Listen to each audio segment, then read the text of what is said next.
মোহতারাম, আমি একজন নিপীড়িত স্বামী। কেন? কারণ আমার বউ সব সময় বলে যে আমার নাকি চেহারা ভালো না, আমার আচরণ ভালো না, আমার টাকা পয়সা নাই, এবং আমার কোনো কিছুই তার ভালো লাগে না। কিন্তু মোহতারাম, মনে মনে আমারও তার প্রতি কিছু বিষয়ে, তার কিছু কাজ আমার পছন্দ হয় না, কিন্তু আমি কখনো মুখে প্রকাশ করি না। খুব ইম্পর্টেন্ট একটা বিষয়, কিছু স্ত্রী আছে, এরা যে কোন নিয়ামতের মধ্যে আছে এরা জানে না। ডিভোর্সের পরে একজন নারী বুঝে যে দুনিয়াটা কত কঠিন। বাবার বাড়ি একসময় আপনি দুলালির মতো চলতেন, তাই না? ডিভোর্সের পরে বাবার বাড়ি 3 মাস থাকে দেখেন, তারপরে বুঝবেন কত মানুষের কত কথা।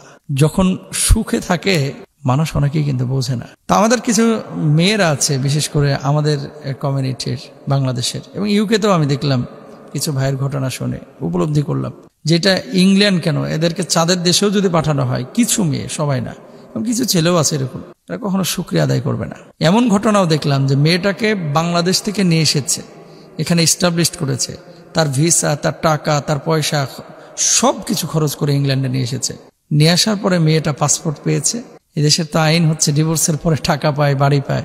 আস্তে করে ছেলেটাকে মানে সাইডে চাপানো মানে হচ্ছে ছেড়ে দিয়ে সে বিকল্প চিন্তা করে অন্যদিকে সেটেল হয়ে গেছে।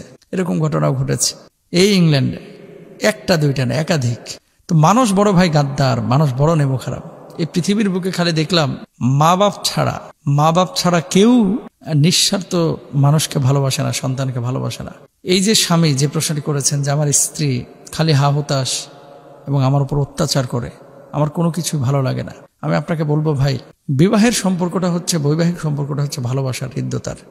যদি একান্ত বনিবনা না হয়, আপনি বিকল্প চিন্তা করেন, ডিভোর্স নিয়ে নেন বা ডিভোর্স দেন, আপনি ভালো থাকবেন। অথবা স্ত্রীকে বোঝান ডিভোর্স আসলে সবকিছু সমাধান না, সন্তান বিপদে পড়ে যায়।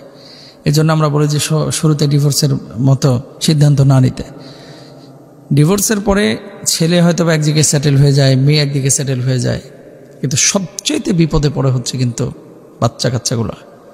এই জন্য অনেক ফ্যামিলি চোখ বন্ধ করে মুখ বুজে কিন্তু সহ্য করে। তা আপনাদেরকে বলবো, একটু বোঝাপড়াটা সুন্দর করেন। স্ত্রীকে বলবো আপনার স্বামীটাকেই আপনি সেরা স্বামী মনে করেন। যদিও কালো, যদিও দেখতে ভালো না, যদিও টাকা পয়সা কম, কি করবে? সে তো তার নসিব, সে তো তার ভাগ্য নিয়ন্ত্রণ করতে পারে না। হ্যাঁ, সে যদি চেষ্টা চালায় আল্লাহ সুবহানাহু ওয়া তাআলা তাকে উত্তম কিছু দিবেন, কিন্তু তাকে সমর্থন করা। তোমার সাথে বিয়ে বসে আমি পাইলামটা কি? বিয়ের আগে আমার পেছনে 500 ছেলে পেলে ঘুরেছে, বিয়ের পরে আমি তো এটা পাইলাম না, সেটা পাইলাম না, এই হইল না, সেই হইল না, খালি হা হুতাশ। এগুলো মূলত মুসলিম মেয়েদের কালচার হতে পারে না।